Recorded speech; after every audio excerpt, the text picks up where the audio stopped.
More people have made the perilous journey across the English Channel, a day after 27 people drowned in the deadliest crossing on record. A group wearing life jackets were seen huddled together onboard a lifeboat near Dover on Thursday morning. Those who drowned on Wednesday included 17 men, 7 women, one of whom was pregnant, and 3 children, France's Interior Minister Gerald Darmanin said. 5 people have been arrested in connection with the fatal crossing.Mr. Darmanin said regional prosecutors had launched an investigation into aggravated manslaughter. He said 2 survivors were in a critical condition in a French hospital where they are being treated for severe hypothermia. One is Iraqi and the other Somalian, he told RTL Radio. It was earlier reported 31 people had died, but the total was revised down overnight into Thursday. The alarm was raised on Wednesday after a fishing boat crew spotted several people in the sea off the coast of France. Home Secretary Priti Patel told MPs she had spoken to her French counterpart and offered to put more officers on the ground and continued to push for joint patrols of the channel. She said Wednesday's incident was a dreadful shock but not a surprise, adding, "It is also a reminder of how vulnerable people are put at peril when in the hands of criminal gangs." Downing Street said the scenes of people continuing to arrive in boats on England's south coast show the need to crack down on traffickers.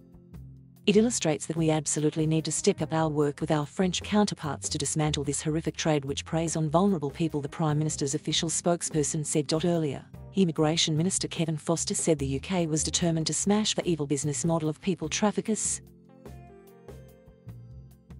Mr. Foster said ruthless criminals were sending people into the Channel's dangerous waters on flimsy boats without proper equipment. Despite yesterday's deaths in the Channel, the crossings have continued this morning.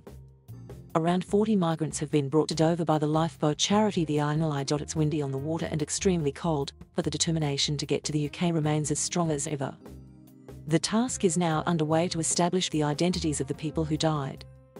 That may prove problematic, as many migrants take to the water without any paperwork. Another key concern is why their boat sank. Was it overloaded? Was the sea too rough? Or could it have been hit by a passing ship?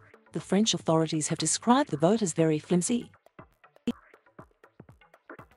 In previous years, crossings tend to fall dramatically in autumn. That hasn't happened this year. That's because the route has become so lucrative for the people smugglers who charge migrants around £3,000 each to get on a boat. Boris Johnson said on Wednesday that while the UK and France had agreed more needed to be done, there had been difficulties persuading the French to do things in a way that we think the situation deserves. Meanwhile, French President Emmanuel Macron told Mr. Johnson he was expecting the British to cooperate, fully abstain from instrumentalising a tragic situation for political purposes. Since the start of the year, 1552 smugglers have been arrested in northern France and 44 smuggler networks dismantled, Mr. Macron said. Despite this, he said 47,000 attempted channel crossings to the UK took place this year and 7,800 migrants rescued. Labour leader Sir Keir Starmer said the UK should be working with the French in the makeshift camps, where the power of the people smugglers was far greater than that of the authorities. The UK has pledged to pay France €62.7 million during 2021-22 to help secure the borders. It comes as asylum claims made in the UK have risen to the highest level in nearly 20 years, with 37,562 applications in the year to September. The Archbishop of Canterbury Justin Welby called for a better system based on compassion, justice and cooperation across frontiers. The Dover Strait is the busiest shipping lane in the world and has claimed many lives of people trying to cross in inflatable dinghies. Record numbers of migrants are making the crossing from France to the UK, and it is thought at least 10 other people have died in the past few weeks while attempting to cross. The International Organization for Migration, which is linked to the United Nations, said Wednesday's disaster was the worst single loss of life in the Channel since it began collecting data in 2014. Thank you for watching. Please subscribe